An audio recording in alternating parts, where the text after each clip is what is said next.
What about on this side of that table right a bit?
Is there what?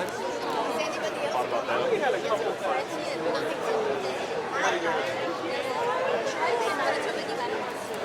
more like the lower level, like big ones, like.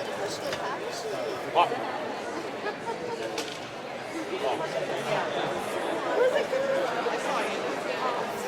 Comic! Doing real life on my phone. I'll ask them. I'll go.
Good morning. Good morning. Good morning. I want to welcome you to the MEDEX graduation ceremonies. My name is Terry Scott. I'm the program director and section chief for the MEDEX program. Please join me in standing and welcoming MEDEX Seattle Class 49 and the Extended Master's Class 6.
you. Please be seated.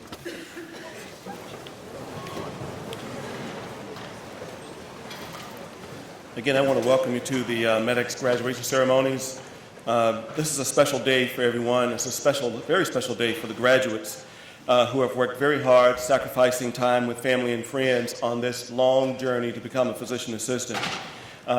For most of you, this journey did not begin on acceptance into the program. This has been a multi-year effort on the part of these individuals. I want to recognize that and honor you all for the great accomplishment that you have achieved today. So congratulations. The world we live in is one of great change and great challenge. As one of the, as an individual who's been in this program for 21 years now, one of the things I'm most proud of are the type of individuals who choose to come to the MEDEX program, and we're about to embark on setting off into the world a group of individuals who have a strong commitment of service to others. I'm very proud of the fact that MEDEX has a tradition of selecting individuals who have a great understanding of why they want to become a physician assistant, and they choose the MEDEX program as much as we choose them. And my hope is that as we look at you guys' careers in the next 5 to 10 years to see the impacts you're going to make on the people that you're going to be serving, the lives that you're going to impact, whether that's in primary care or specialty care. We're going to be very proud of each and every one of you. We wish you nothing but the best. I also want to acknowledge that a journey like this doesn't occur without a lot of support. And in the audience today are likely individuals who help support you in this journey. So if you will please stand as graduates and turn and face the audience and recognize those individuals in the audience who have supported you along this journey.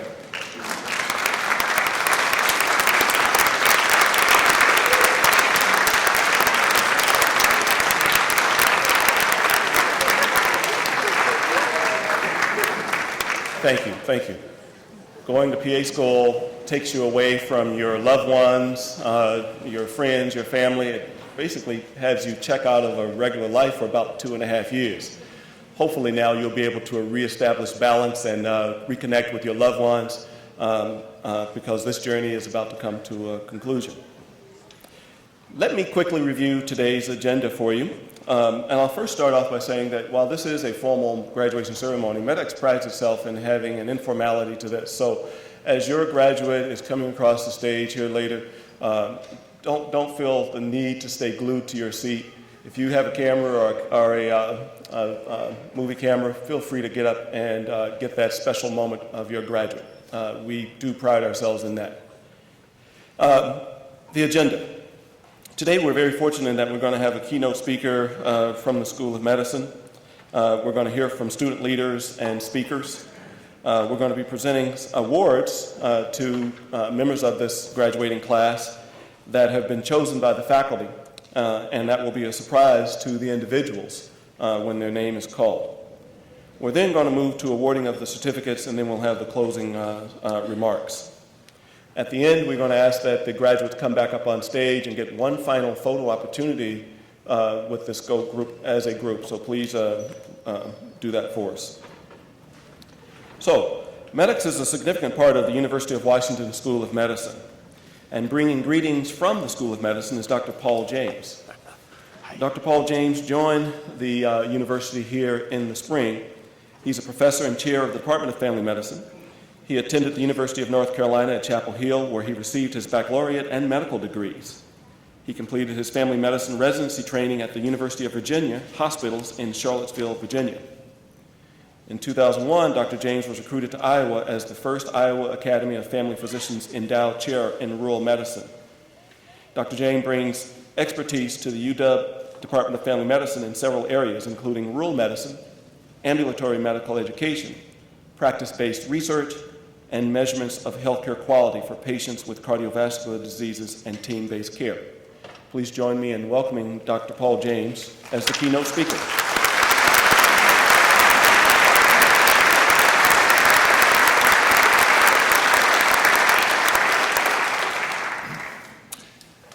So first, let me give a hearty welcome on behalf of the School of Medicine and the Department of Family Medicine to the family and friends of the graduates.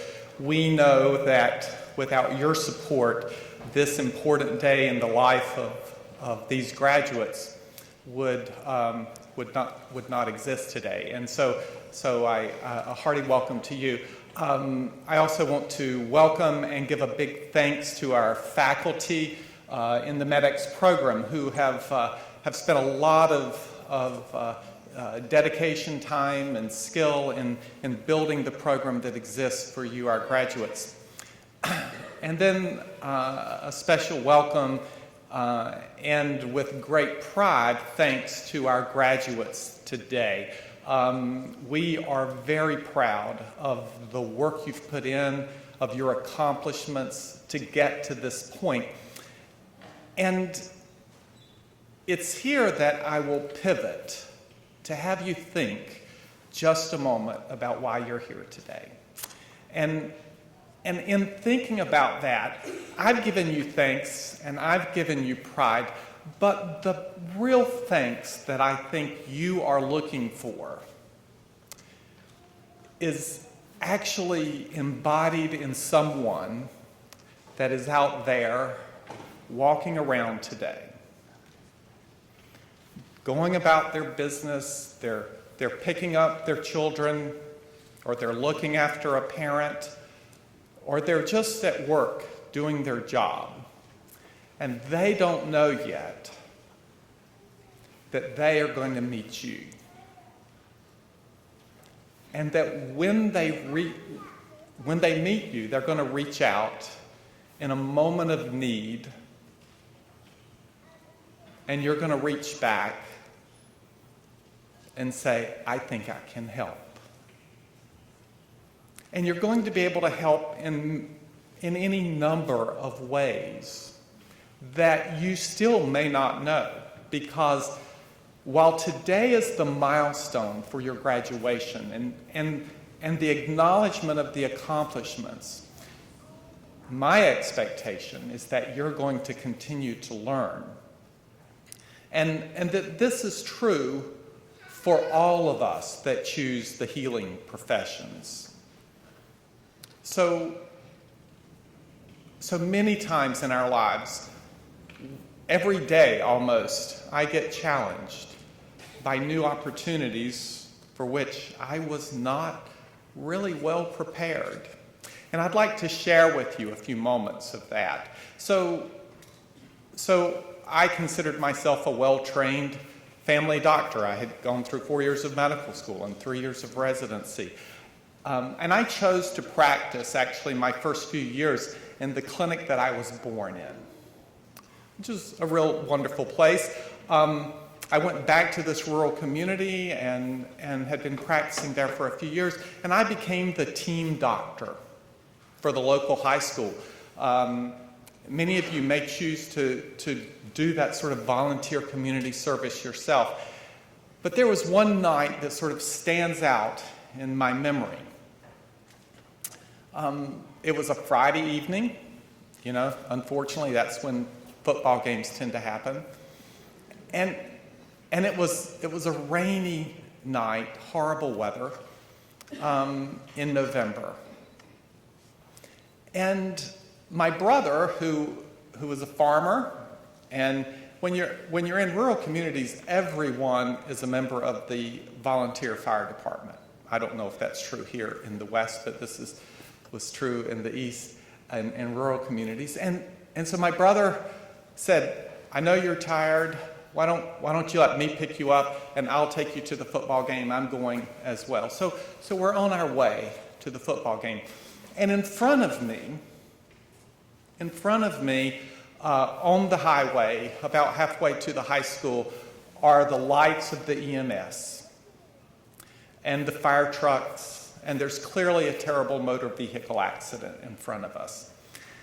And my brother, who's part of the rescue squad and EMS, said, boy, let's see how we can help. And I'm thinking, I'm not really sure I can help because I'm a doctor, and I'm tired. And you know, this is the struggle that sometimes you're going to face, which is, sometimes you're just not up for being there and doing great things all the time. Does that ever happen to you?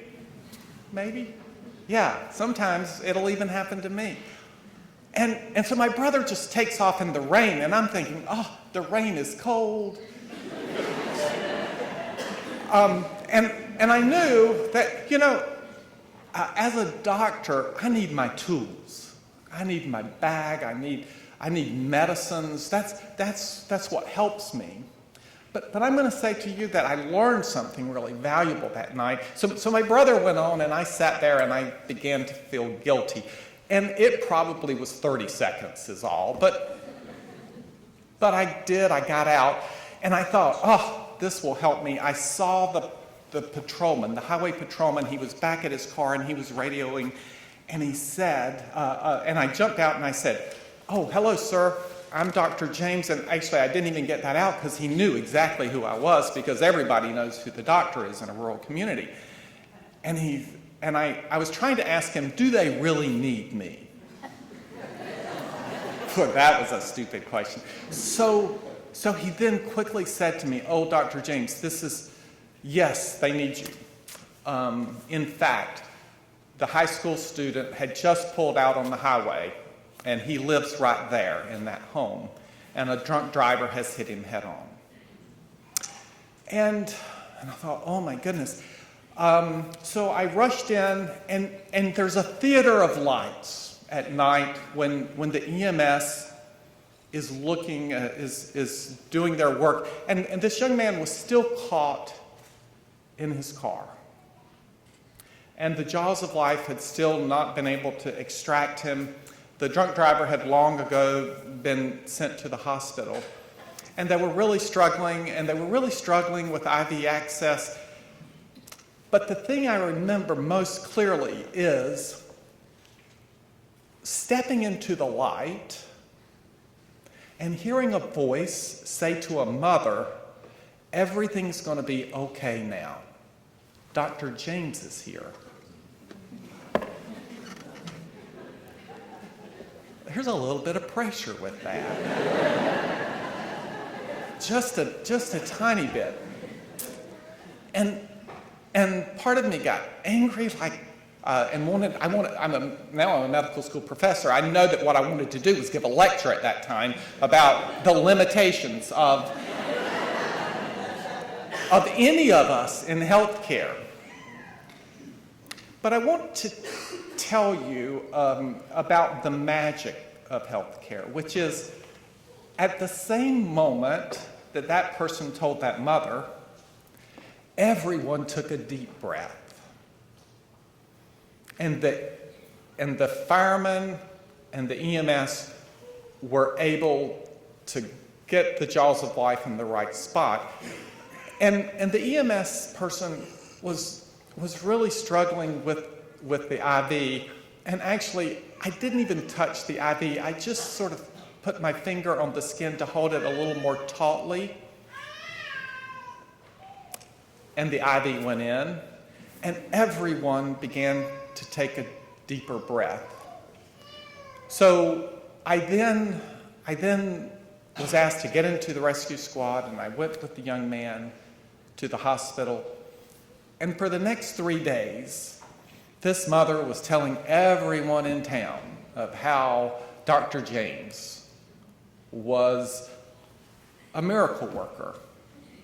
And I already had my guilt about not even wanting to go. That's horrible. Yeah. But the point and the reason for this story is to remind you that I was just part of a team, and that you are part of this big healthcare team that helps all of us to help those we love live healthier lives. And that our job then is to remember all the things that you've learned in these first 2 years, and to keep learning, and to remember your compassion, remember not to be self-centered like Dr. James, and to remember that our opportunity then is to reach out to others, to work with our colleagues, and to be the best that we can be in our day-to-day efforts. I'm going to say, then, I've challenged you to be that way with your patients. I'm also going to challenge you to be that way with your families and with your friends. Healthcare is a terrible mistress that wants our attention all the time.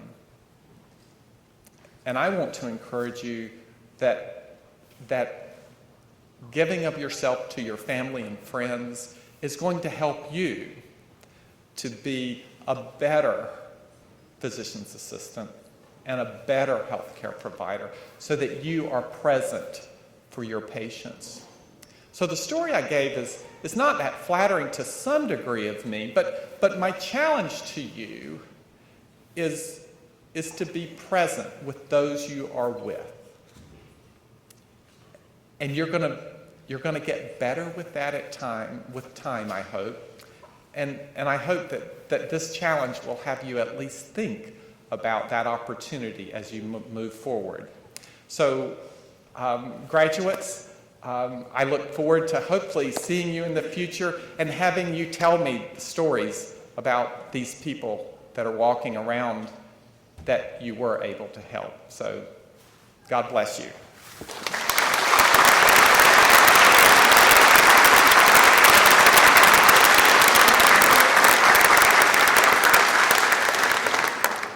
Thank you, Dr. James. My name is DJ Smith, and I'm a graduate of Seattle Class 46. I've had the distinct privilege of serving as this cohort's faculty advisor for their student society that's affiliated with the American Academy of Physician Assistants.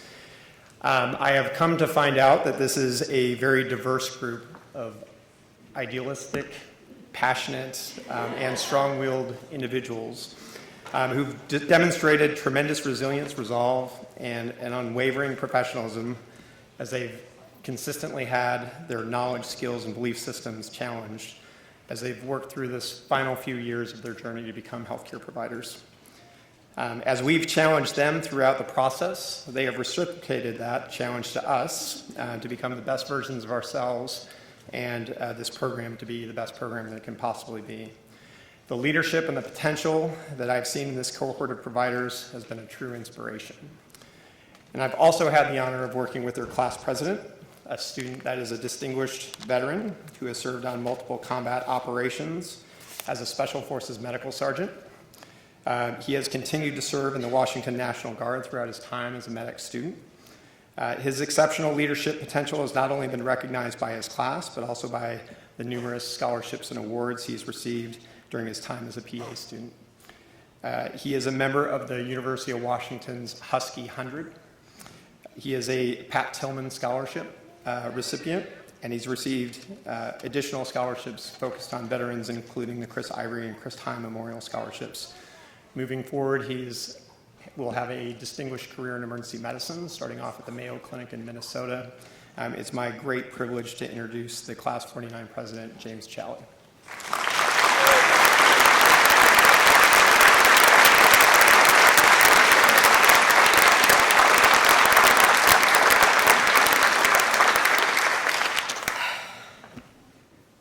We made it. Friends, family, loved ones, first, thank you all for being here today to celebrate this momentous occasion in the lives of those you hold most dear. Seated before you now are some of the most dedicated, loving, intelligent, and passionate, here's that word again, people you will ever meet. But I think you all already know this. I am truly humbled to be considered among them, and it is my great honor and privilege to introduce three of my classmates to you this morning who will speak to us. I will introduce all three of them to you now, and they will come in turn and speak. Our first speaker is Kate Earle. Kate is Seattle Class 49 Vice President and a recipient of the MEDEX Richard Smith Scholarship. She received her BA from Tulane University. She also completed a Master's in International Human Rights and Global Health from the Joseph Corbill School at the University of Denver. She is a former Peace Corps volunteer, remote medicine instructor and provider, and professional nomad. She has accepted a position in general surgery and will begin later this fall. She will be followed by Gwen Jackson. Gwen is the Class 49 Diversity Representative. She received her bachelor's in business from the University of Florida.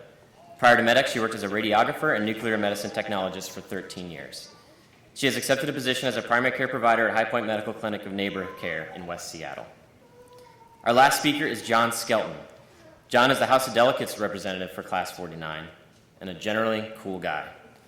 He received his bachelor's in general medical science at Washington State, where he played rugby.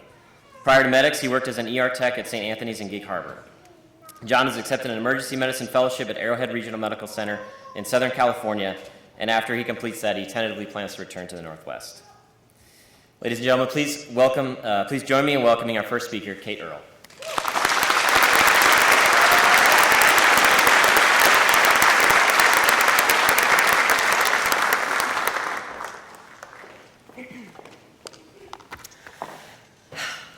Good morning, everyone. Some have called my life choices unique, such as being dragged by a wild horse across Mongolia, living on a remote and nearly deserted island in the equatorial Pacific Ocean, and eradicating 2 to 3 foot parasites from a tent in war-torn South Sudan. Very little, despite all this, I think, could have prepared me for the last 2.5 years with all of you, and the personal growth necessitated in the process. It is not an easy task to meaningfully reflect on what this all means, but reflect we must. Rest assured, no PowerPoint is involved. So let me go ahead and stick to what I know. I know that what matters the most sometimes takes the most out of you and can leave some scars. I know the last 2 years have been full of stretching our minds and our patience to their limit as we were torn down to be built back up. We were once merely strangers in purple shirts, a few years younger, naive, well-rested. Now we are a group forever tied together in shared experience. The last 2 years have challenged us in ways we didn't necessarily anticipate, but like all meaningful challenges, we emerged stronger and with more character. I also know this cohort is a very impressive group of people, including new mothers and fathers, teachers and artists, military veterans, river guides, mental health and physical therapists, humanitarian workers and Parkinson's researchers, medics and EMTs, ski patrollers, medical assistants, educators, ICU nurses, firefighters, Peace Corps volunteers, ER scribes, and respiratory therapists. I think you guys get the point. I see people who have given birth, lost loved ones, watched their child go through open heart surgery, as well as several who have faced their own significant injuries and medical diagnoses, all while refining the skills it takes to learn and practice medicine and to take care of others. We may fall on different sides of opinion on some issues in an increasingly divisive time, but we are united in our common goal to make a measurable impact, and we are united in the resilience it took to get here. We are not the status quo PA cohort. I think they could vouch for this. And though Class 49's evolution has been anything but easy, we are indeed the agents and the agitators of change. The truth is, folks, we are entering a medical system where the practice of medicine can be lost in a flurry of electronic medical records and pressure for productivity, patient satisfaction scores, and ICD codes. And I doubt I'm alone in having moments during our clinical year thinking, what did I just sign up for? Integrity and quality patient care is not going to be handed to us from this day forward. We're going to have to seek it out, fight for it, and hold on to it. But these moments, I think, will be balanced with our awe of the intricacies of the human body and strength and courage of the human spirit. We will bear witness to incredible suffering, but also to incredible resilience. We will likely at some point feel both powerful and powerless, sometimes all in the same breath. I hope, I guess my personal hope is that we can use the immense knowledge we have gained here, but also our intuition and our voices. I hope we can just as easily put on a white coat as we can roll up our sleeves and throw it to the side, remembering the authentic human connection with a patient is everything, and that certain antiquated ideals of the past must be explored, challenged, and modified. I hope that we can grapple with all of the complexities of medicine and the fact that there is nothing straightforward about the path we've chosen. After all, we cut open patients with scalpels in surgery in the name of healing. We manage pain with medications that can lead to lifelong addiction. We fight disease with pills with side effects sometimes more severe than the symptoms themselves. We tell our patients to take care of themselves while neglecting our own families and our own self-care, telling them to exercise and eat well as we chug a cup of old coffee and forego the gym and adequate sleep. There is nothing straightforward about the practice of medicine, and I think it's riddled with complex contradictions. But I also think if ever there was a class up for this task, they're sitting right here. Class 49 will not only acknowledge the complexity of medicine and healthcare, but I think we will engage it. We will embrace it, mold it, and challenge it, just as we did here. We will raise the standard of care. During our careers, we will advocate for those who cannot advocate for themselves. We will expose and hopefully light up the dark corners of systems and biases hidden in systemic shadows. We will hold healers and institutions accountable to a higher standard, as well as ourselves, and hold out hope for patients when they have lost it. Be a part of what is good and fair in whatever corner of the world you end up in. Take risks, do not become complacent with the status quo, because quite frankly, the status quo at this point is inadequate. To each and every one of our family and friends and mentors here and on this stage, we have to thank you. We are so grateful for putting up with our sleep-deprived rants, our raw emotions, our fact-overwhelmed brains. We're eternally grateful for the commitment you've shown to us and your perpetual support when we really could offer little in return, but saying someday this will be worth it. We have not always been the best versions of ourselves, and you have stuck with us anyway. And for that, we thank you very deeply.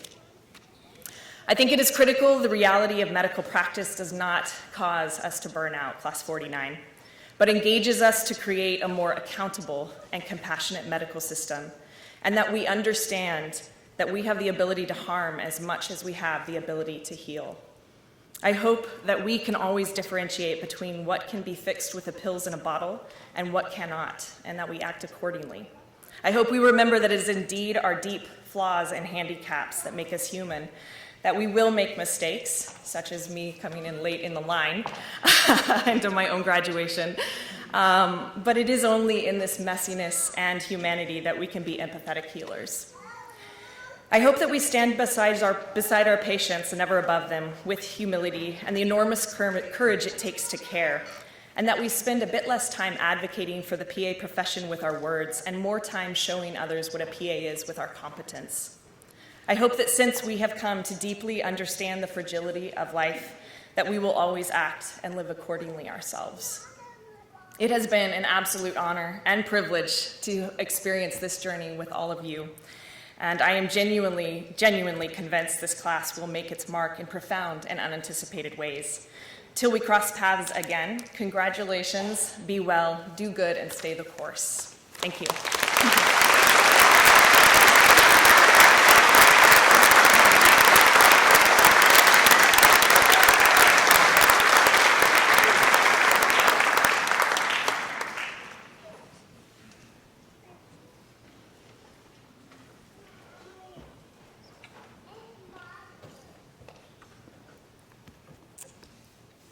Good morning, everyone. It is an honor and a privilege to speak to everyone today, and I will start out by saying that this day has been a long time coming. And it would not be possible without the support of our family and friends along the way. For me, my kids have only known me as a student. So I want to give a shout out to my stepson, DeAndre, back home in Florida, and my daughter, Olivia, who leaves motivational notes for me in my books. My son, Carter, who was my most patient and perfect practice patient. I remember my husband bought me my current laptop, a MacBook, and he said to me, "Now you have to get into PA school." Because I'd been a student so long, he said some other things I can't repeat in this setting. But there were times when I lacked confidence in my path, and he never did. We all have family and friends who sacrificed their time with us, took care of us, encouraged us, showed us grace because they believed in us. And they have longed for this day as much as we have, maybe more. MEDEX advisors, instructors, awesome preceptors, they've been rooting for us too. So this day is just as much a celebration for all of them as it is for us. I would like to applaud them one more time really quick.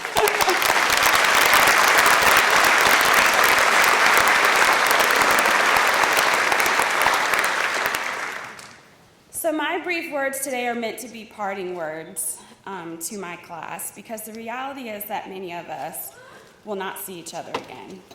And so I want you to know what an absolute privilege and pleasure it has been. I'm so proud to be MEDEX Class 49.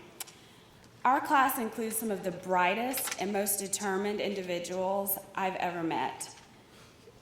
I urge all of you today to never forget the long and often difficult path it took to get where we are today. Stay humble. It is true that patients don't care about how much you know until they know how much you care. Give back to up-and-coming healthcare providers. We must also advocate for our chosen PA, physician assistant profession, but also for our diverse patient populations and for the communities in which we live and work. Please remember that no matter which specialty that we choose, each of us will make a difference in our little corner of the world. One of my favorite actors, Denzel Washington, once said, "At the end of the day, it's not about what you have or even what you've accomplished. It's about who you've lifted up, who you've made better. It's about what you've given back." So with that statement in mind, I would like to close this speech in a very personal way, because I want all of us to understand the impact that we can have on another human being. This story embodies why I chose to become a PA, and will hopefully challenge you to remember always your own reasons for choosing this profession. So most of you know part of my story, some people more than others. My parents were divorced. I was raised by my mom, my brother, and I in Panama City, Florida. My mom struggled with her mental health, and we struggled in general, even with government assistance. Of course, I couldn't conceptualize it at the time, but I was in danger of becoming invisible. So I'm thankful for people in my life, like my Aunt Fisha, my Uncle Oscar, who we lived with during one of my mom's longer hospitalizations. And although the time was short, they played a part in my life that I'm not sure they'll understand. They had a great impact. And even as I was growing up, if I called them, they were always there for me. I often think of that younger version of me, what I would have become without the exposure to a positive role model, especially one who looked like me. My aunt, my uncle, and other people in my life, they showed my brother and I, that we had worth and that we were far more than what we could see. So without these beacons of light along my path, would I dare to dream that I one day could be beyond where I could see? I will begin my PA career at a community health clinic, and now I will have the responsibility to take care of little girls who look like me. Sometimes they make me laugh, but sometimes I want to cry because I know what they're feeling and I know what they are facing. So I won't pretend that I will impact their lives in some profound way, but I hope I can make a positive impression. And maybe some little girl who might be down but not quite out will look at me and say to herself, "Hey, maybe I can do that. Maybe there is more to this life beyond what I can see." So thank you all for your time, and I pray that passionate and compassionate PAs may each of you always be, and remember your why. Thank you.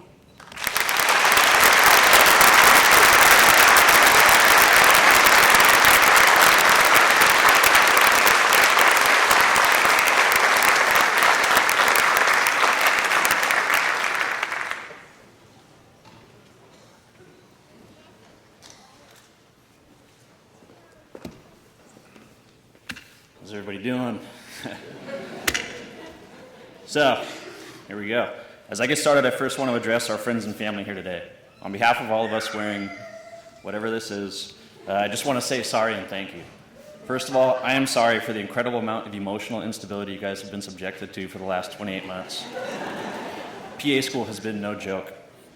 The Seattle class alone had over 40 people, ranging anywhere from their mid-20s to their 50s, from multiple states with incredibly diverse backgrounds and with some of the craziest life experiences you've ever heard, who, for the first year, were all stuck side by side in a windowless classroom for 40 hours a week, getting force-fed an overwhelming amount of medical information, sometimes by the best lecturers you could ever imagine, and sometimes by those who were still working on it.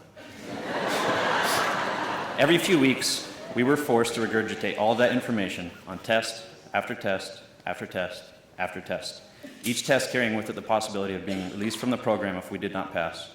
And then, of course, throughout all of that, sprinkle in more than a few papers.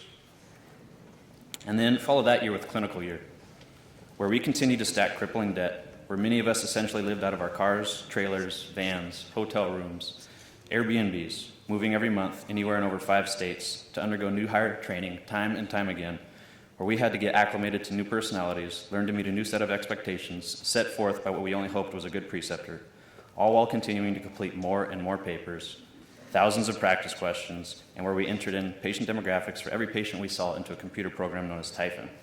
I will not miss that program, by the way. Now top all that off with multiple returns to campus every few months, where we sat for cumulative exams with the same high stakes as the exams from the year before, covering all the info we were supposed to be studying in our free time. As you can imagine, this process has been immensely exhausting, and it could be as rewarding at times as it could be isolating at others. And as we moved to complete this process, real life was also happening to all of us. Relationships started and relationships ended. Some people got engaged. Excuse me. Some people welcomed new family members into the world, and others said goodbye. Some people had their cars broken into. Some people got in car accidents, and others into bike accidents. Some watched their loved ones undergo significant complex surgeries, and some underwent surgeries themselves. One guy even got a chest tube, twice. After the second one, he showed up to class the very next day, hung his drain on the desk, and took all of his finals, and he never complained once, and he crushed them, which continues to blow my mind. So again, all right, now here we are, almost done. One more little test, and we have all of you guys to thank, because it is without a doubt that not a single one of us would be here if it wasn't for an amazing, loving, and extremely patient support system at home. So again, on behalf of all of us, thank you. And now for you guys, my people, my beautiful yet fellow run-down, haggard classmates. I don't know about you guys, but I'm tired. I am exhausted. Even this week felt overwhelming for some reason. I don't know why, because we didn't really do much. And instead of studying lately, I found myself doing a lot of reflecting on why I chose this path and why I decided to subject myself to all of this for the last 2 years and why I decided to stick with it. I think it was easy to lose sight of that throughout this process a couple times, when we were really tired, when we were really feeling run down. And for me, my reasoning for doing all this, the core of my drive and why I pursued this path was because of one sentence. Excuse me. It was a sentence that was written when I was 16 that I didn't read until I was in my 20s.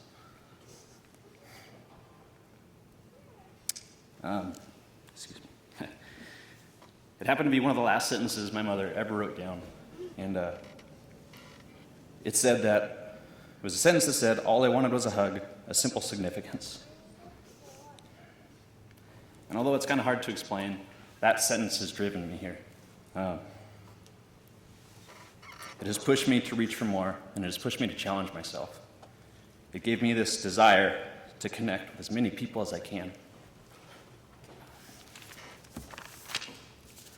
I chose this path to becoming a PA for the opportunities to connect with people, the opportunities and the challenges that medicine brings, and the fact that my old job just wasn't doing it for me. I didn't feel fulfilled. And I decided to share that with you guys, although it was really personal, for 2 reasons. The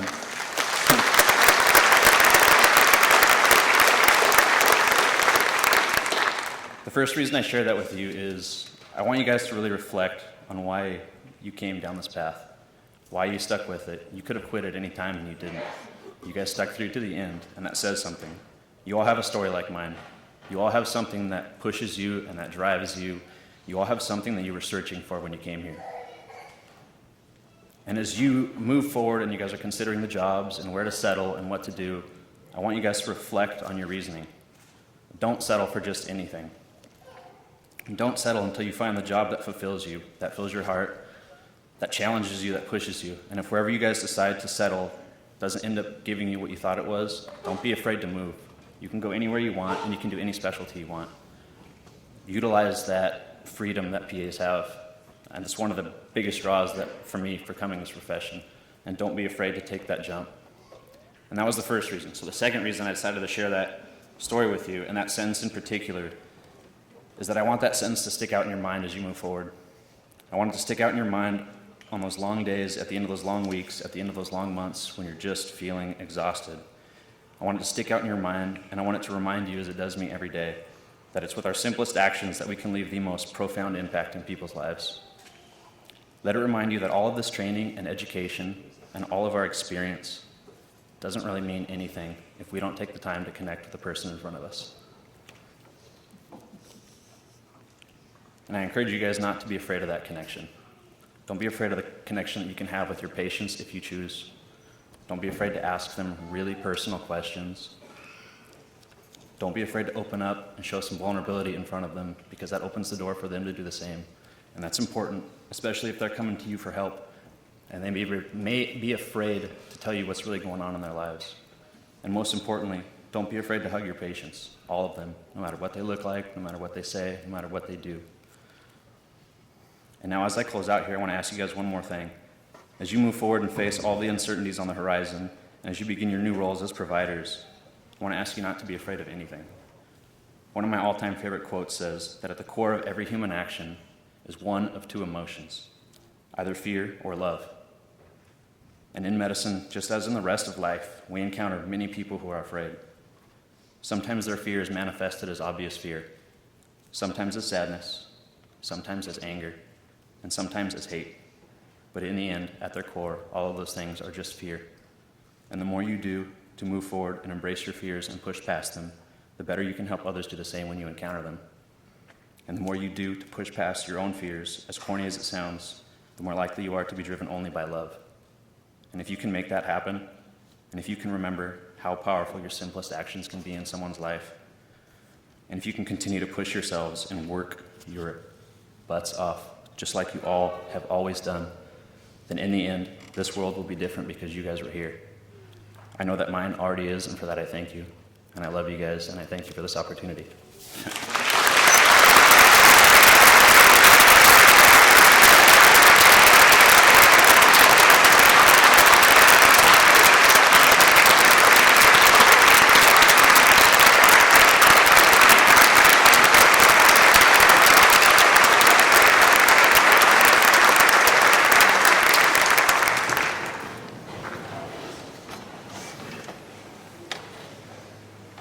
Good morning. My name is Mark Hawkins, and I'm a 1980 graduate of MEDEX Seattle Class 13. It seems like a long time ago.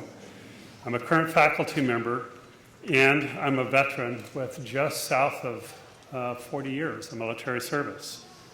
So with that, it is my distinct pleasure this morning to recognize military service among our PA graduates. But before I do that, please indulge me with a brief and pertinent historical perspective. In the mid-1960s, physician shortages and uneven distribution of primary care, doctors created a strain on the nation's healthcare system. At the same time, and despite the extensive medical training and experience of military medics and corpsmen, particularly those coming out of the Vietnam War, there were no corresponding civilian healthcare professionals where these skilled veterans could make use of their clinical experiences. A remarkable visionary, Dr. Eugene Stead, the chairman of the Department of Medicine at Duke University Medical School, believed that a new breed of practitioners could increase consumer access to healthcare.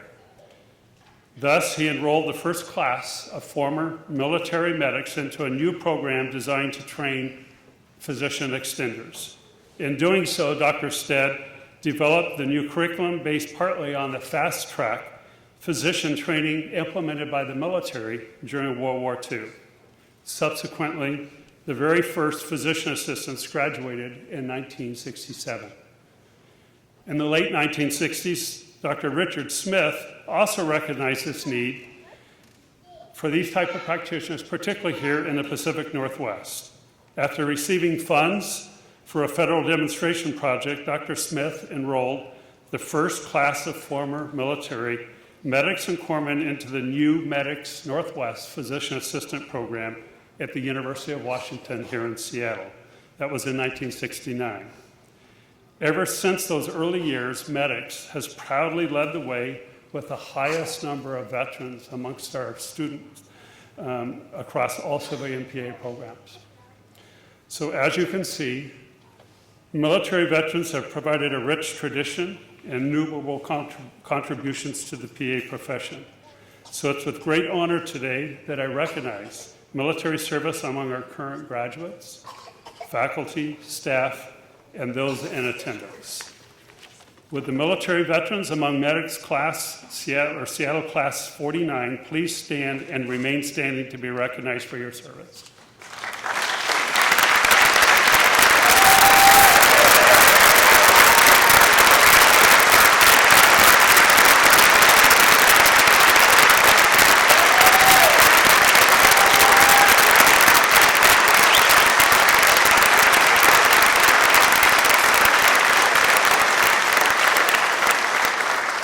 Lastly, would all veterans among the faculty, our staff, and our guests in the audience please stand and be recognized for your service to our country.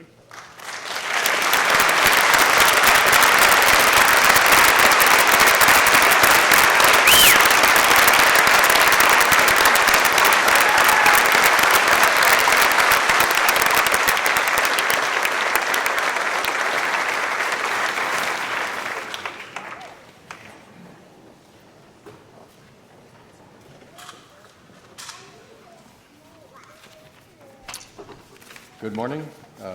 My name is Tim Evans, and I give a lot of lectures. I want to extend my own personal congratulations as well to the graduating class today. We get 4 really terrific days a year, and those are the days that we graduate our students. We did Anchorage and Spokane last week, Seattle today, and tomorrow we do Tacoma. And it's with enormous pride that we do this. We have seen, you all came to us as very accomplished individuals, but in the last 2.5 years, you have made enormous leaps in your abilities, your knowledge, your skills, and now opportunities. We are more proud of you than we can say. And the best part is still to come, because once you leave here, you're going to go out and do things that we can't even imagine. And we're going to even be more proud of you then, if you can imagine. So my own personal congratulations to add to everyone else's. When you have terrific students like we do, if you put them somewhere in the general vicinity of knowledge, they will soak it up. But they're also fortunate that they have a lot of really skilled instructors and preceptors. And so each class, Seattle and the other 3, has the opportunity to choose from among their instructors and preceptors 3 people who were particularly outstanding. And we recognize these folks each year with the presentation of the MEDEX Golden Apple Award. And it's my pleasure to have the opportunity to introduce these people. They're busy. This is Thursday morning, so often they can't make it, and I'm not sure if any are here today. But if they're not here, we'll make sure that they get their golden apple subsequently. The first recipient is Dr. Doug Black, who teaches in the patient management course, lecturing on bacterial and non-bacterial infections. He's an associate professor in the Department of Pharmacy here at the university. Some comments by students. Doug Black provided an informative and relevant lecture that covered the topics well. Can I make a pocket-sized version of this guy and keep him with me always? Super engaging, amazing style, relatable, and smart beyond belief. Doug made the material accessible and less threatening. He should be on the faculty. Mere words can't really express the gratitude that we and our students feel for our volunteer lecturers and preceptors. Please join me in congratulating Dr. Black.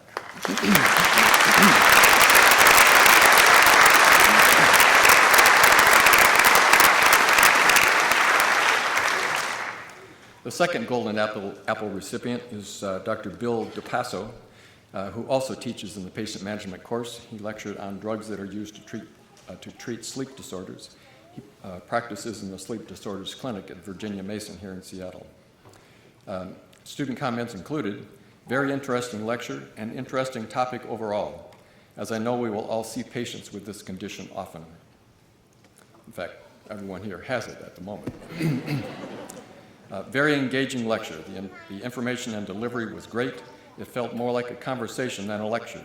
And yet at the end, you realize just how much you've learned and retained. Very good lecture and content. I really enjoyed the presentation and felt that it was well organized. Please join me in congratulating Dr. DePasso.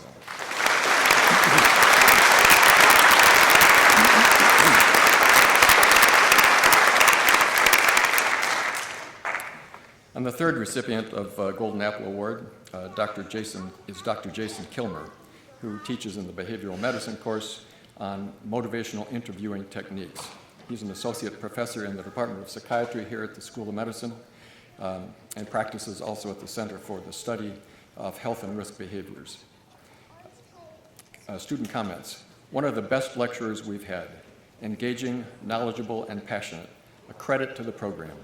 Seriously, you already know this, but Jason is phenomenal. I always appreciate a lecturer who is engaging, passionate about his topic, well-informed, and hilarious is a plus. And Jason was, in capitals, amazing. My favorite guest lecturer so far. The information was incredibly relevant and entertaining at the same time. His teaching method was perfect. I learned so much and have been practicing what I've learned ever since. Thank you, Jason. Please join me in congratulating Dr. Jason Kilmer.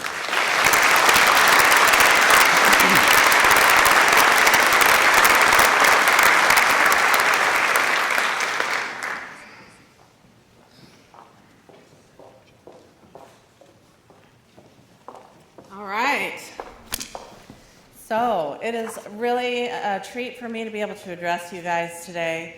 I know for many of you, our anatomy and physiology class you may have blocked out as a past traumatic event, but I have the honor of having to say to you, welcome to your first day of the PA program, and now I get to say welcome to your last day of the PA program. So that's a fun honor for me. And then I get to present one of our leadership awards. So for those of you who don't know me, my name is Kira Vader. I'm the Associate Program Director of Academic Affairs. Today I'm presenting the John B. Coombs Leadership Award. So John Coombs was a family physician. He was a much-loved colleague to many of our MEDEX faculty. He was well known as a national leader in improving health care for underserved and rural populations through his work with the University of Washington's Rural Health Program. He was also a tireless advocate of physician assistants.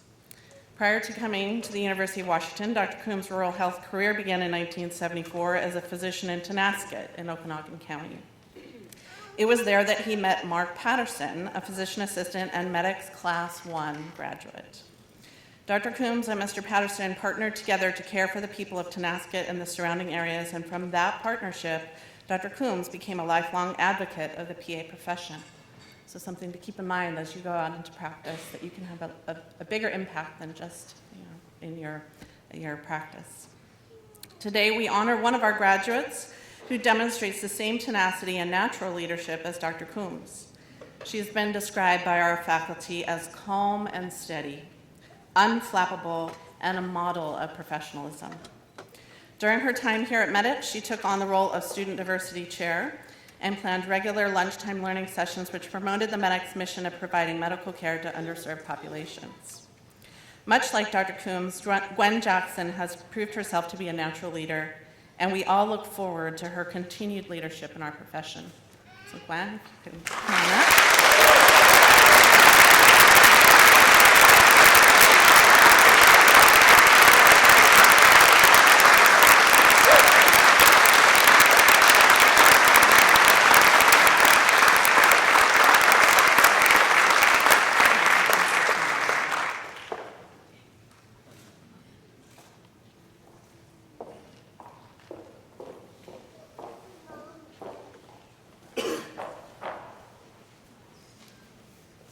Good morning. My name is Gino Gianola, and I graduated 41 classes ago from MEDEX in a little tiny room with very few people, but we all graduated. And having been around so long, I have lots of stories. So I have the honor of presenting the Richard Layton Commitment to Underserved Populations Award. And so I have a few stories to tell you about Richard, and we knew as Dick. But first I'd like to read to you a little bit of our mission statement. MEDEX Northwest, the University of Washington School of Medicine Physician Assistant Program, is committed to educating experienced healthcare personnel from diverse backgrounds to practice medicine. With this as our mission, we have endeavored to honor those students who have shown extraordinary continued commitment to underserved populations. We have named this award after one of our early preceptors, a man who became a role model. Describing Dick Layton is a challenge. If you had a chance to meet him, you would have seen the twinkle in his eye. There's more. The ever-present smile, the elfin beard, and during your conversation with him, he would have made you feel as you were the most important person in the room. Let me describe to you an early encounter with this preceptor. So one evening, as darkness fell across the small hamlet of Granville, Washington, a lonely figure in black leather rolls up on a motorcycle to stop in the back drive of a very small farmhouse. This figure ambles up to the drive, to the porch, and strikes 3 knocks on a little small wooden door. A woman in the house startles and calls to her husband, "Dick, answer the door. Someone's just got off a motorcycle, and I don't like the way he looks."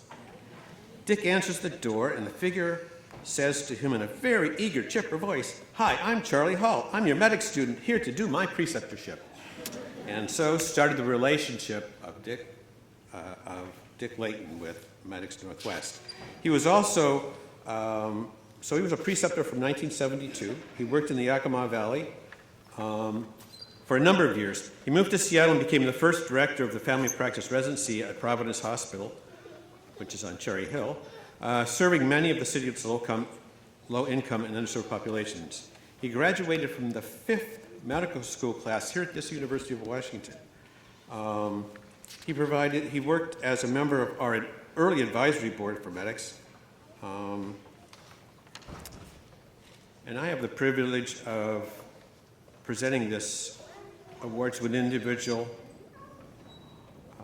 in this class, and Dick was a very close friend of mine and would truly have appreciated meeting this person. So MEDEX attempts to select students for this honor who have a commitment to underserved populations and to primary care. It's difficult for the faculty to identify a single person out of all of you for this honor. However, we must. The recipient of this year's Richard Layton Commitment to Underserved Populations Award is well written and well spoken. Before being selected into this class, they worked as an MA, an EMT, volunteered with the AIDS Support Network, served as a patient advocate for survivors of domestic violence, and for a number of years was a member of the Peace Corps. This student continued their academic clinical experience in excellence. One preceptor noted with enthusiasm, "This person builds trust, interacts easily with diverse populations with understanding and respect." Another preceptor noted, "We were short-staffed during much of this student's rotation. One of my medical residents stated that this student was better than having an intern." It is my honor to introduce to you this year's recipient of the Richard Layton Award, Stephanie Harmon.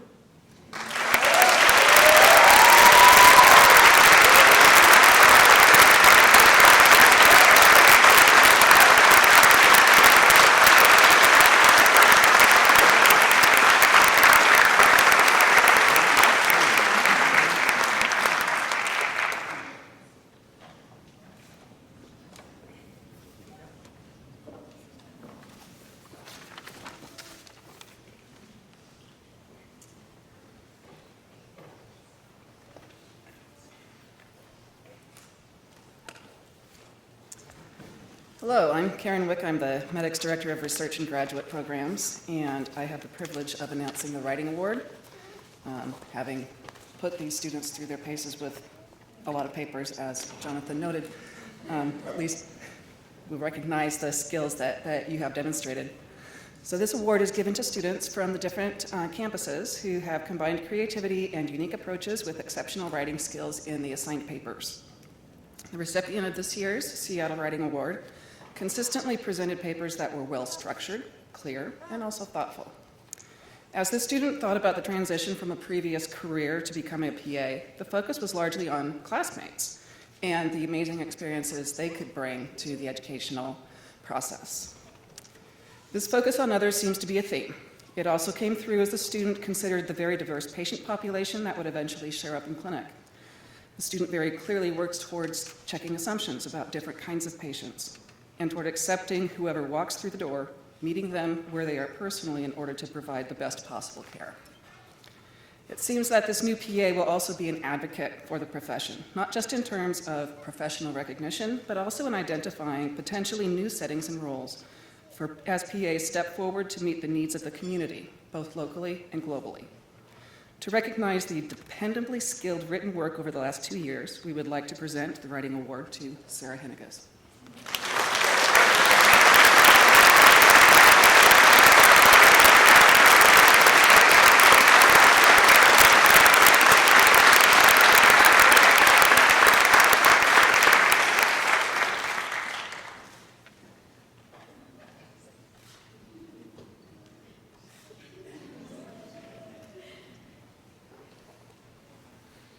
I also have the privilege of announcing a couple of recognitions for capstone projects.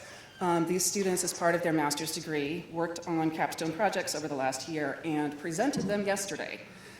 We gave a couple of recognitions in Spokane last week, and we have several categories. We're only going to announce a few here, so some of you will find an extra certificate in your folder this morning if I'm not announcing it right now. But I will announce 3. And for one of these, we selected so the students did either a poster presentation or a stand-up verbal presentation, and we selected 2 people, one from each category, to be recognized. And so I will announce the best capstone poster presentation for Seattle, for Screening for Adversity in Pediatric Primary Care for Amy Melville.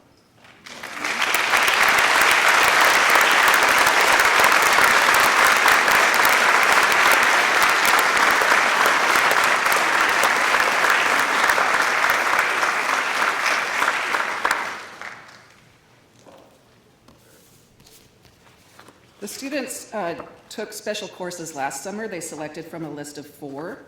And so the faculty looked at the best presentation in each of those 4 categories. And we will present one of them for the first student who was in the Public Health and Preventive Medicine course. And that project was Elective Induction of Labor at Full Term and Maternal and Fetal Outcomes by Gestational Age at Delivery by Amber Wynn.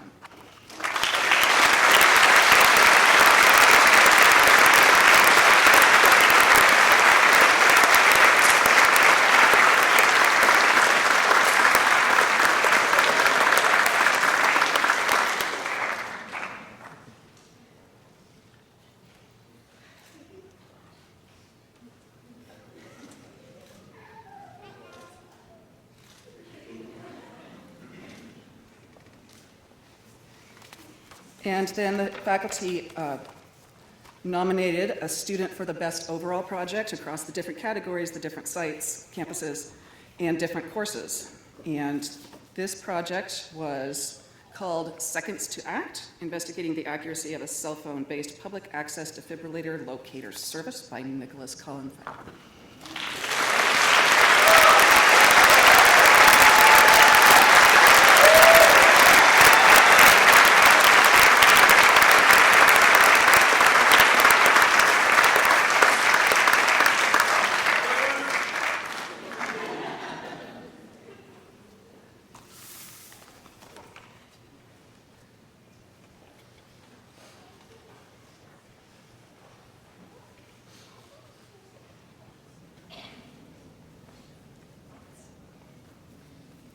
Hello, my name is Lois Thetford, and I have the honor of being a Seattle faculty for MEDEX. I graduated in class 14, and it has been a wonderful reconnection for me coming back to faculty after doing practice for many years. I am presenting the Spirit of MEDEX Award. The Spirit of MEDEX Award recognizes students who have dedicated themselves to a work of compassion, sensitivity to others, a student who maintains humor and perseverance in the face of adversity, and who have a positive attitude, and who are ambassadors for our program throughout their training. Gino has already reminded you of our MEDEX mission, which is to educate experienced health professionals from diverse backgrounds. Primary care emphasis with underserved populations. The Spirit of MEDEX Award goes to a Seattle student who is a Seattle native. She's the oldest of 3 sisters.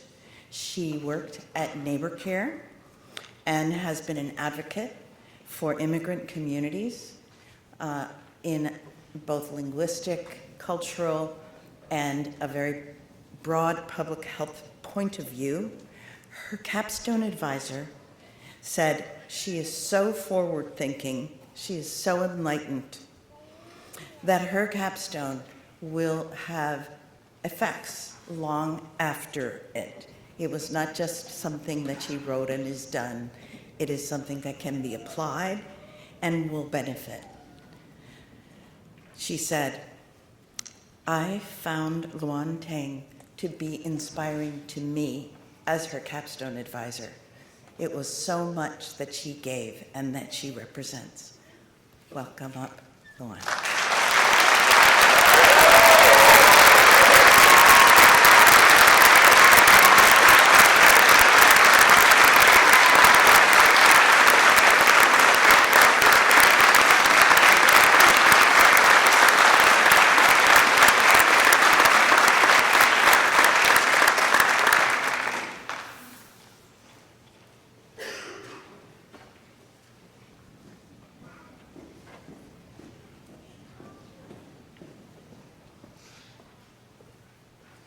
Good morning, everyone. My name is Anju Jan. I'm a proud member of Class of 39. Congratulations to Class of 49. It was just about 10 years ago that I was sitting in your seats, and you never know which one of you is going to come back as full-time faculty. Just remember that. I have the privilege of presenting the Mary Reed Award. Mary Reed stood for academic excellence, and this award was established by her family. This award is given for the student who has the highest GPA across all 4 sites. The student that received this award was very dedicated, strived for academic excellence, and sacrificed very many hours in order to achieve this award today. It is my honor and my privilege to award this to Allison Kruger.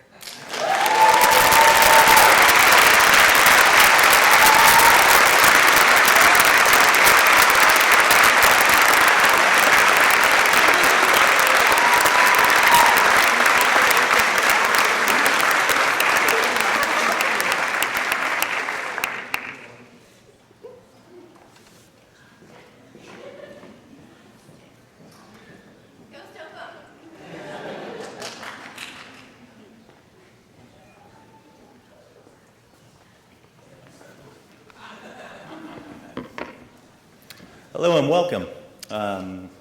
My name is John Olitre. I am one of the faculty here at Seattle. I am not a UW grad, but I am a graduate of the military program. And I find it very fitting that I get to give away our Military Veteran Award. The award today is named Steve Turnipseed, or the Stephen Turnipseed Award. Stephen Turnipseed was a member of Class 1, and you've heard a little bit of the history already.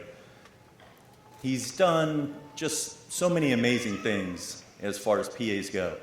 He brought his leadership from the military. He served in the Vietnam era, was a Special Forces medic, brought that to the class, helped put the class together, helped be a member of that team, but then he took it even further, and it's what he's done that none of us will ever have the opportunity to do again. He is a founding member of WAPA, our state society of PAs. He is also a founding member of AAPA. So for those of you PAs in the audience, this is the guy who did all of that at the beginning. He's done so much in continuing to honor the PA that we actually have named an award after him. The Stephen Turnipseed Award recognizes a MEDEX student who is a military veteran and who demonstrates outstanding leadership within the MEDEX community, within the class, and the community at large. Our recipient today was noted to exceed those qualifications. In fact, some people noted this individual during his preceptorship to be of the highest caliber, and here are some of the things they had to say about him. He was a joy to work with. Please send me more like this one. We love hearing that. Outstanding, hoping to hire them once they become a graduate. For those reasons and for their effort in the program, I would like to ask Michael Grennan, please come forward.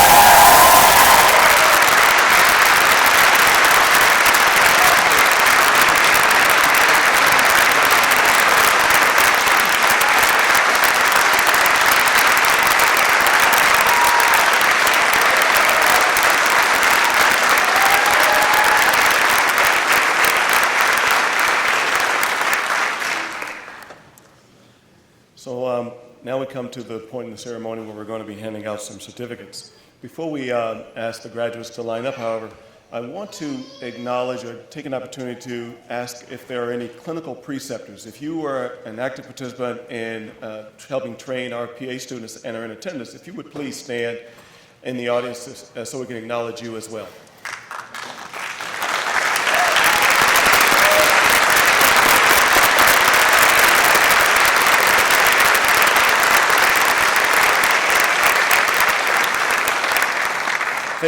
Thank you all for the work that you do. For those in the audience, the MEDEX program and the School of Medicine counts on clinical preceptors to help us be able to do what we do. While those of us on stage are members of the regular faculty and we get a paycheck for doing this, and although we would do it for free for you all, our clinical preceptors are volunteers. And these folks, really, I want to thank you guys for what you do. So, you guys ready to graduate? Let's do this.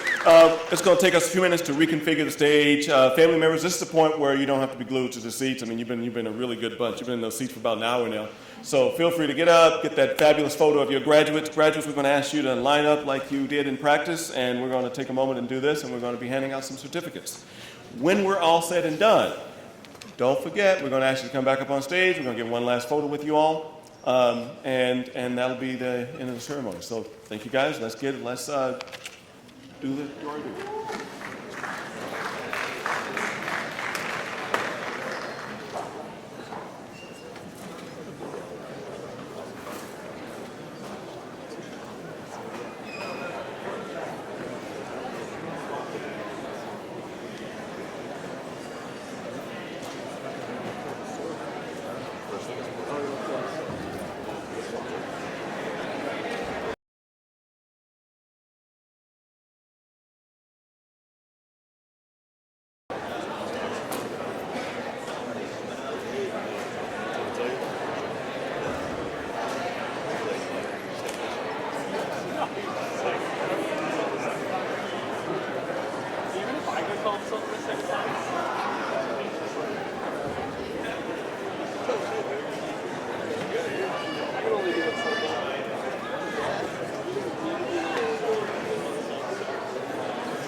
Is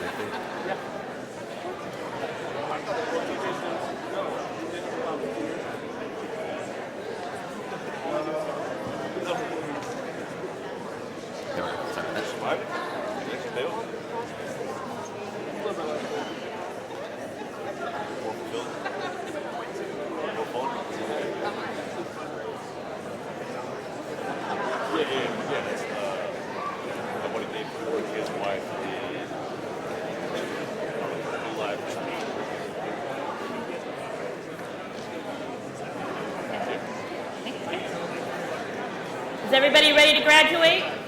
What do you think? Congratulations again to everyone, and we'll begin calling the names. For the Extended Masters of Clinical Health Services in Class 6, Penny Goodalock.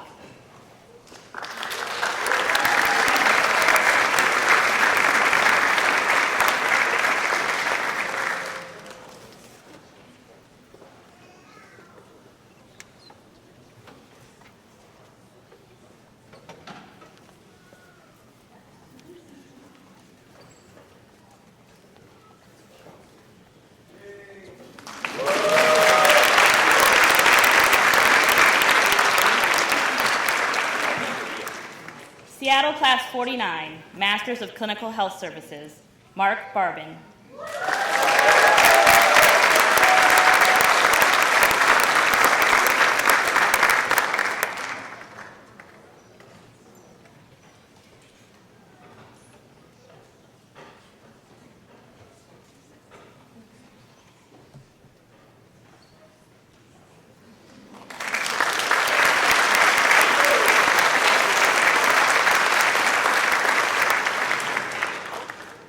Katie Burgart.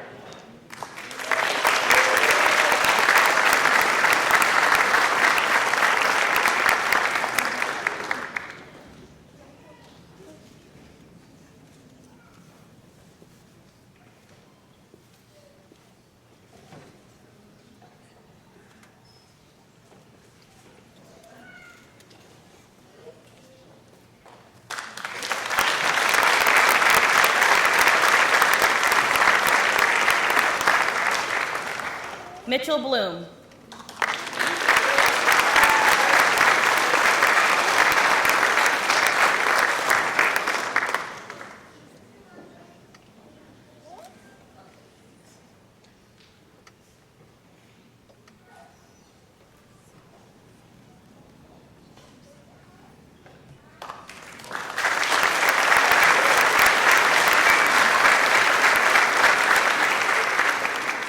Frank Boyd.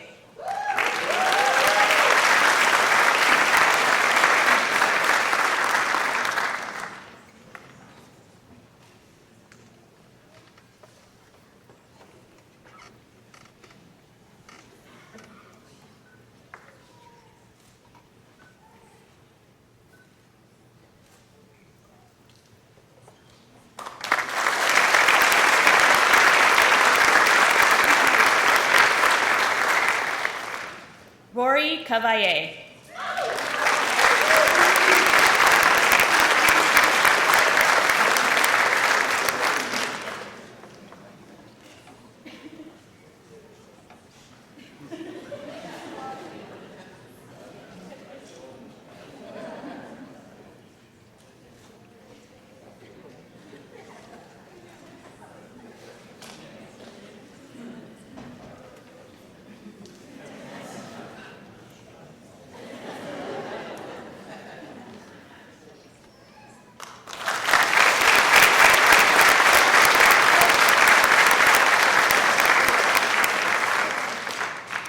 James Alexander Challey.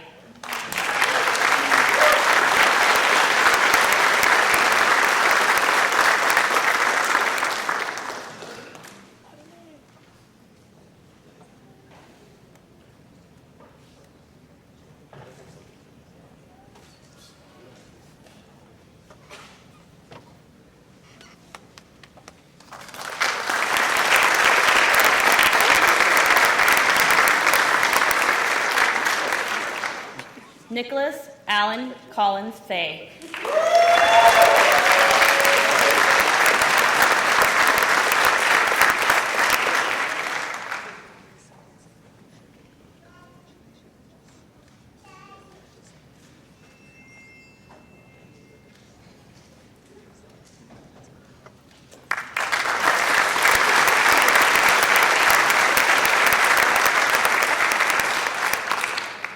Heidi Donaldson.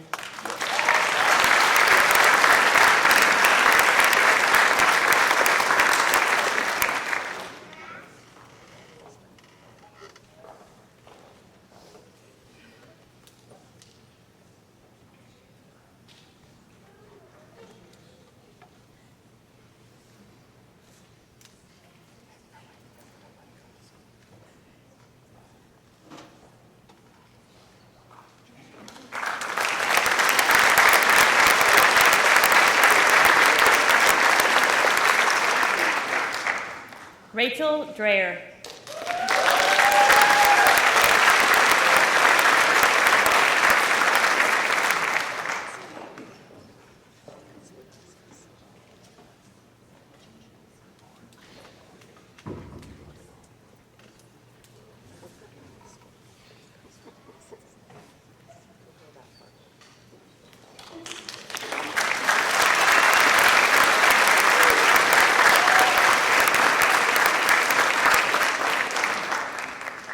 Kate Earl.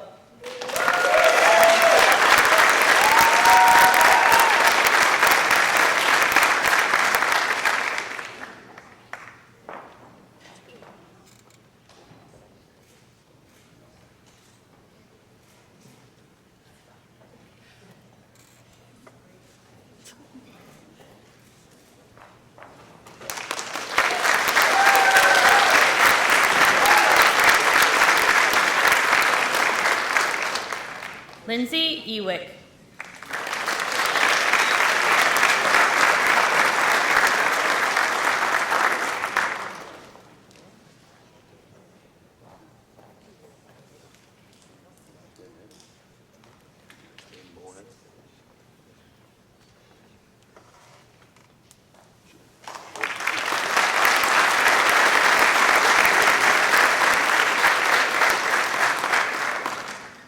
Mike Grennan.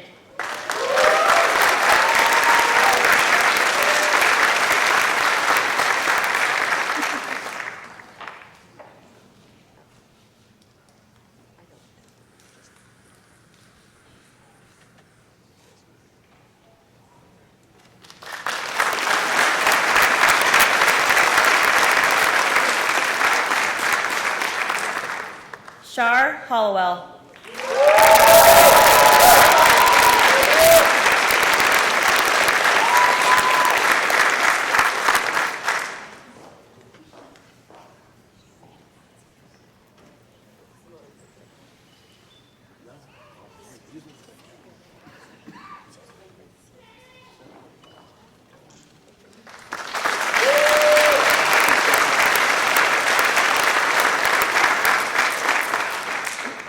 Stephanie Harmon.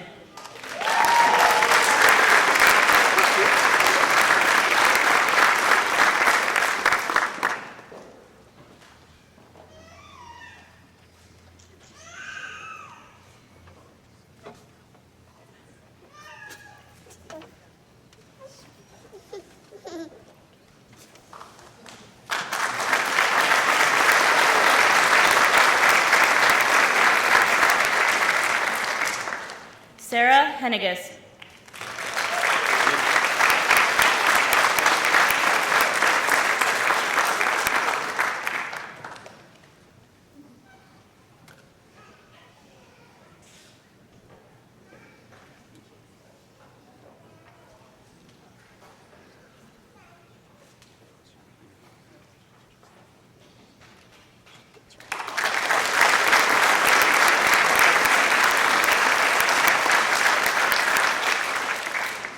Eric Hoffman.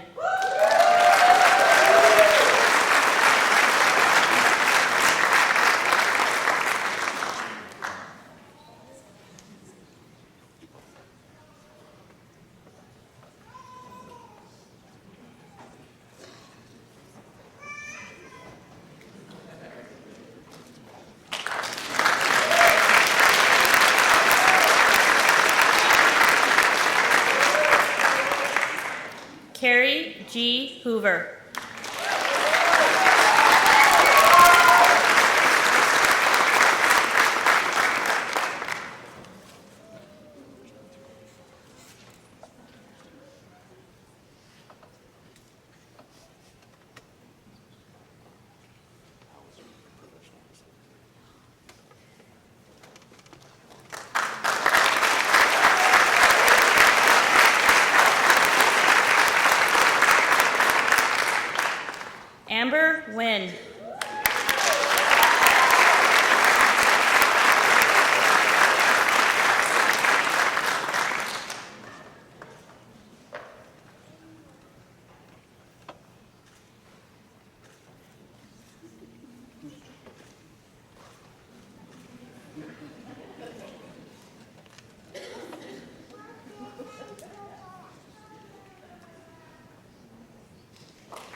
Gwen Jackson.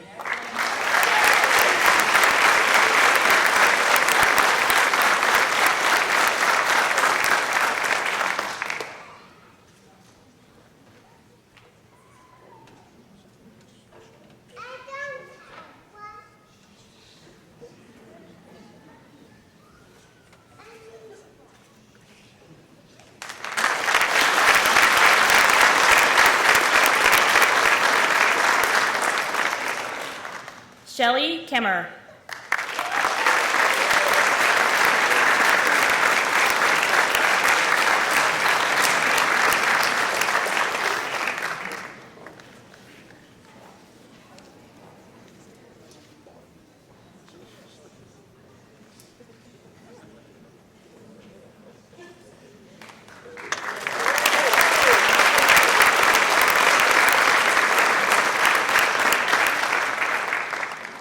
Randy Curley.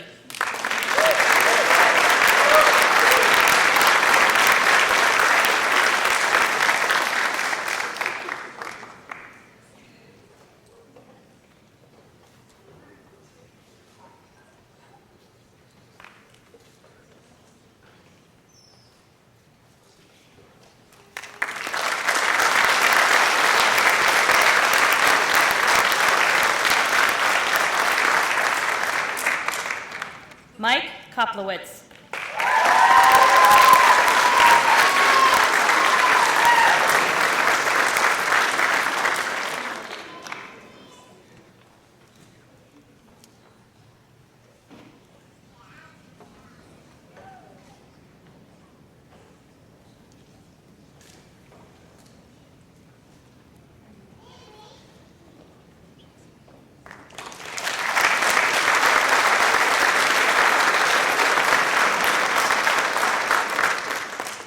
Allison Kruger.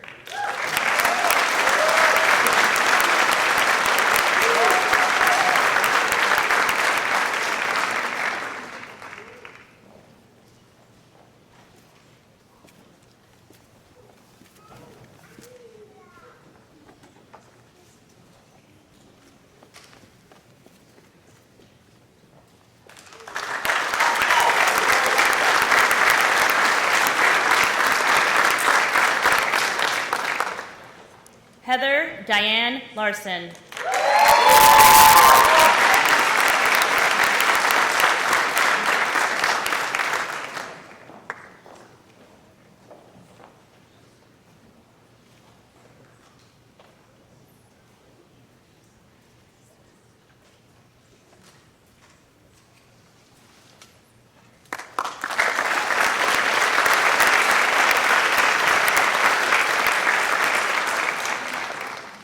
Sepide Makui.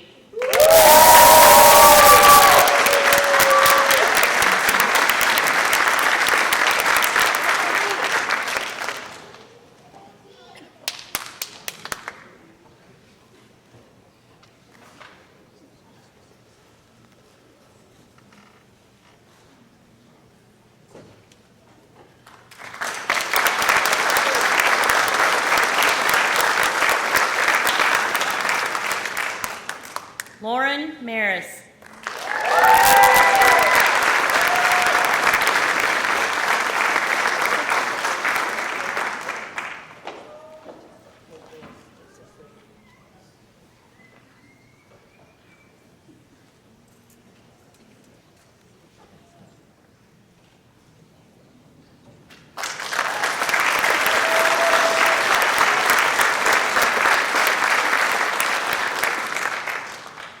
Amy Melville.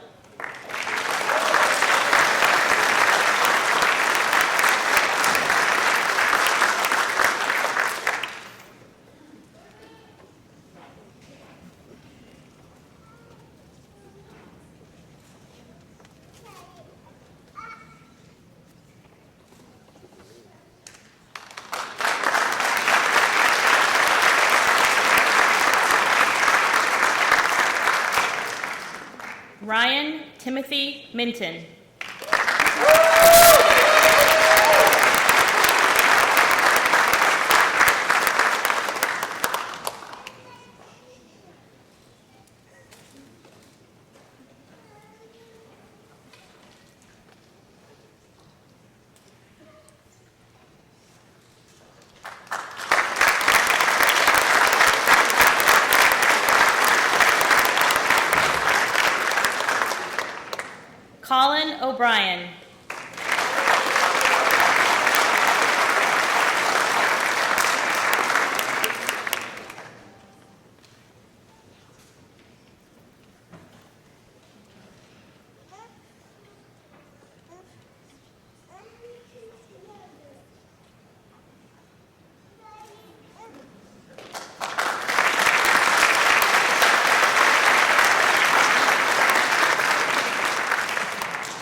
Kosovoth.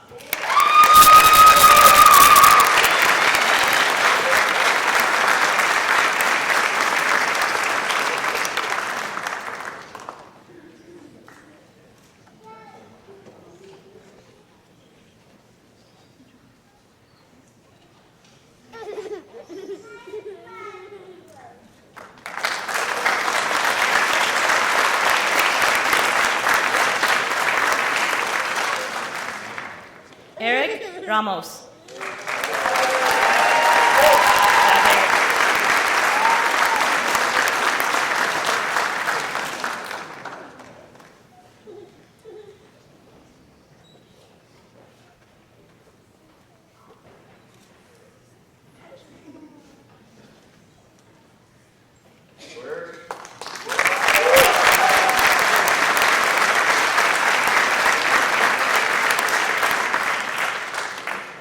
Nate Russell.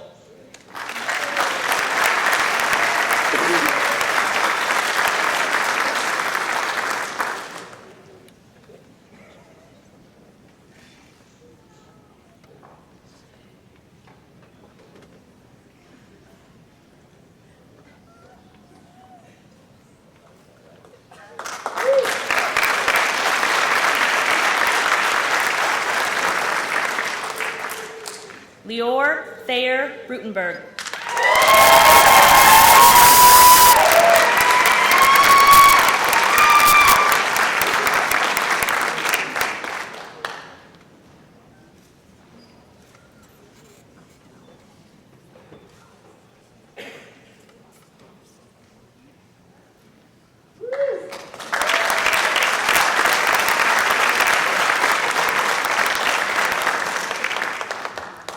Josie Kohler.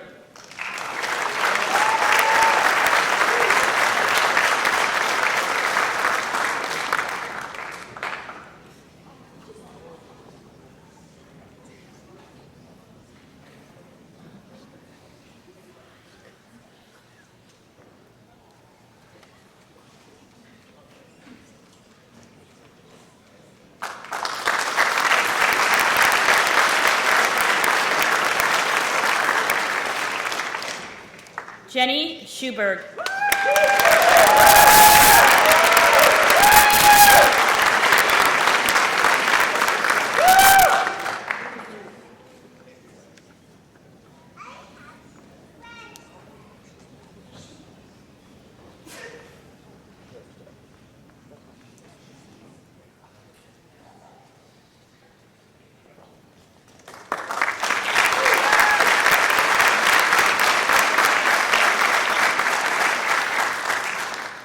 Lamont Scott.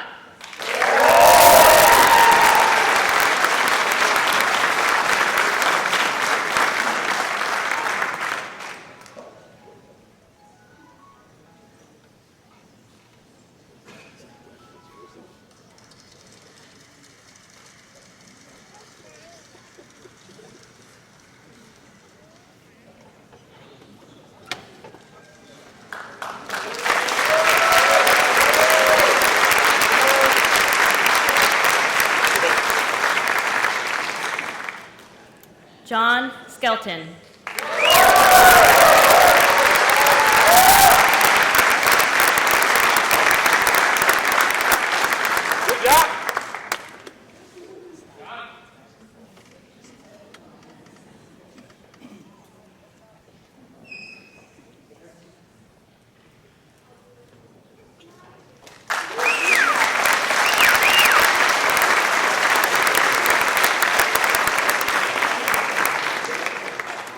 Youngbin Song.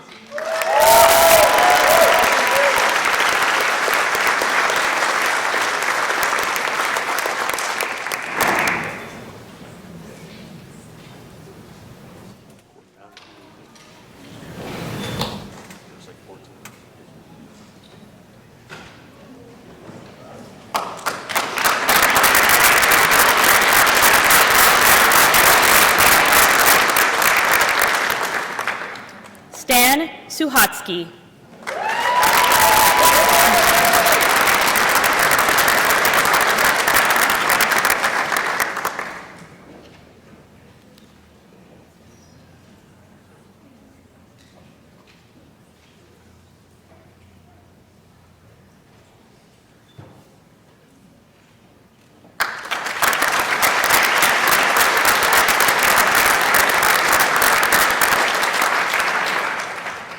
Alex Tabayuyen.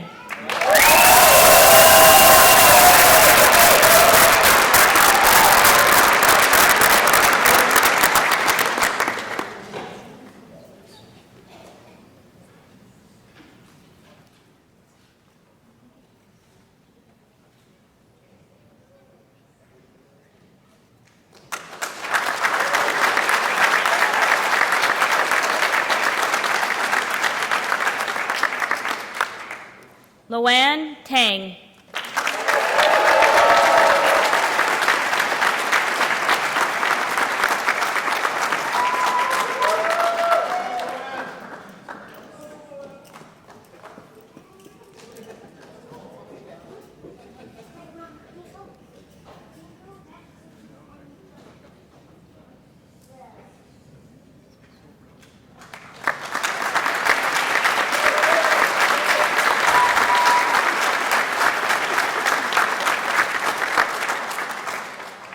Brent Taylor.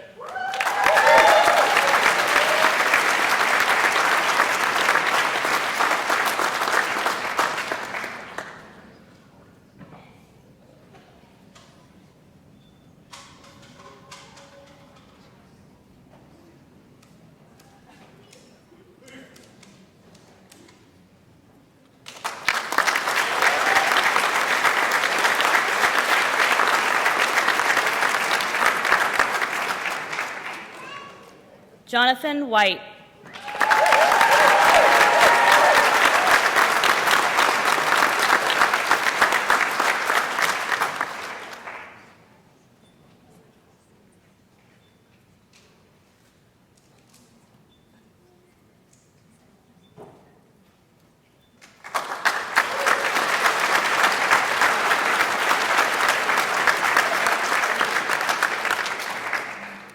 Patricia Reeford Brown.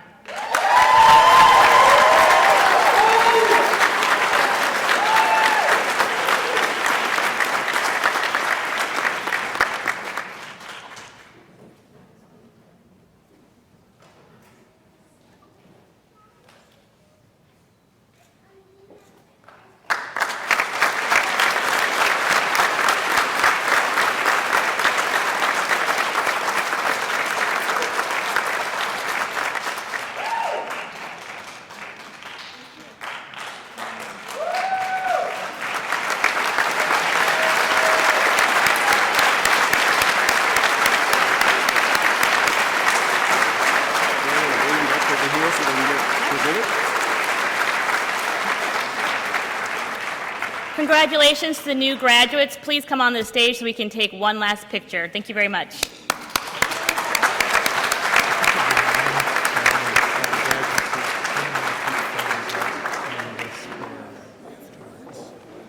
Take photos of them and look where? We're inviting them to. Oh, okay. Okay. So as the graduates come up on stage, I just want to remind the folks that the communications team will be taking photos or offer to take photos on Red Square if you like.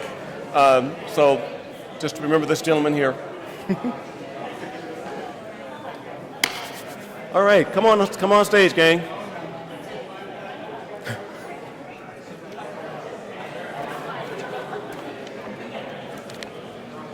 It doesn't have to be any particular order.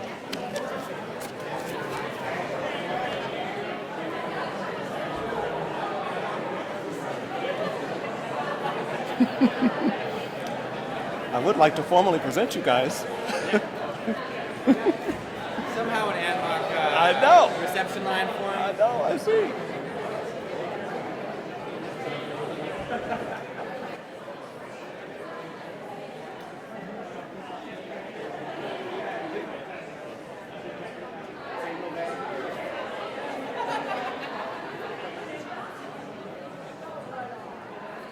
Where you going, Mike?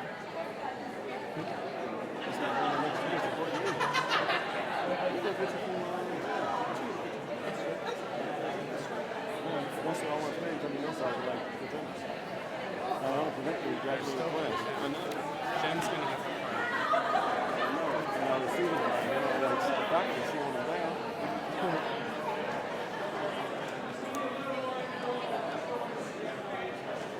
Who's left? Jim. Is anybody up there? No, they're still in the Jim. Once they're all on stage, I can't see them from here. If you can let me know so I can formally present the class, because I haven't done it. Yeah, they're kind of shaking as they come up. When they're all there, you want to Just give me a thumbs up. Yep, that's it.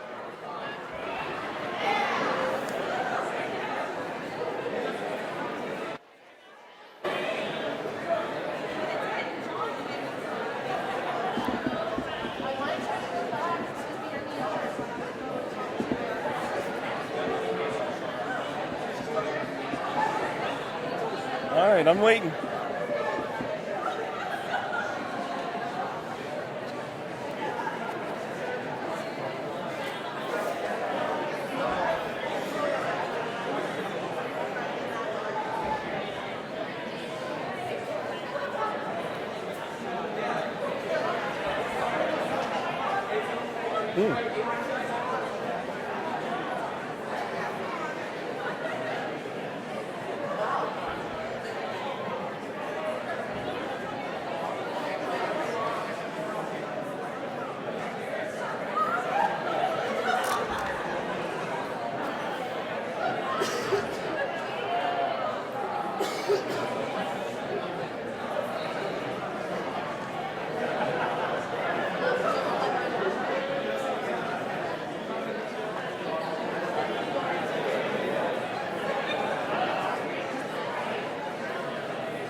I know, I'm like, man, okay.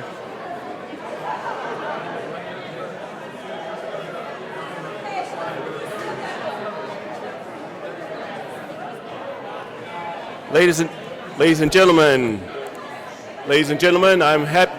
Where's the microphone here? Ladies and gentlemen, I'm happy to present to you the 2017 graduates of the MEDEX program, Seattle Class 49 and Extended Master's Class 6. Congratulations.